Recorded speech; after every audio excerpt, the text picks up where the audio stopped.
can we be certain? Right? Can we be sure in this endeavor or this effort to try to gain knowledge about something? I actually think certainty and sureness is it's really cracked up to be a lot when it is not as much. In fact, I think it's actually crippling for us, this notion that we can be sure or that we can be certain. There's this really wonderful book that was very influential for me. It's called The Myth of Certainty. And is written by a professor at Hope College, he's a devout Christian himself, but he writes this book called The Myth of Certainty because he finds that premature commitment, right, often leads to all kinds of problems and confusions. And more than anything else, it stalls us on what he calls the journey to knowledge. And so putting it in that framework, knowledge isn't something you just gain and then you're done with and you move on. It's this sort of constant refining. It's a journey, which again puts it more into relational terms. I mean, I've been married to my wife for 18 years, and I know her really well. There are still things I'm learning about her, right? So, and I don't think I'll be done doing that until I'm no longer here.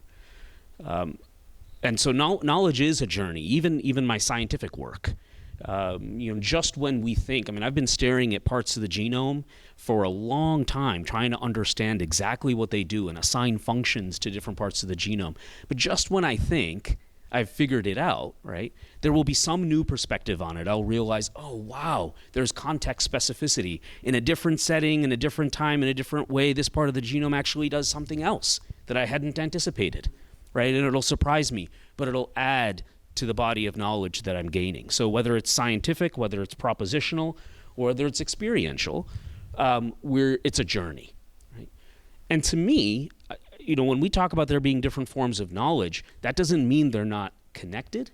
That doesn't mean that they don't relate or inform one another, right? Even, the decision that I made to take a leap of faith and propose to my wife, trusting she would say yes, right?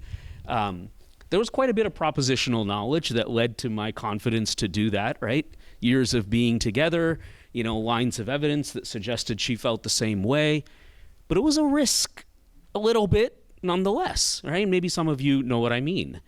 And I'm glad I took that risk, right? Even though I wasn't 100% certain, if I'm really honest with myself, right? So there is, in life, in the pursuit of knowledge, there is, being inquisitive, asking questions, intellectual curiosity, gaining information.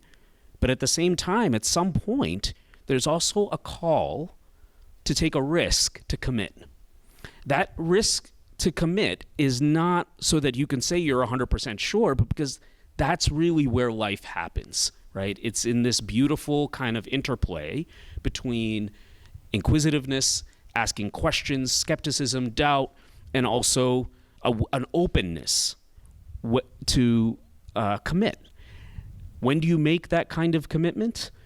That's really difficult to say. There's no formula, right? And every situation is different. Every question, every context is different, right?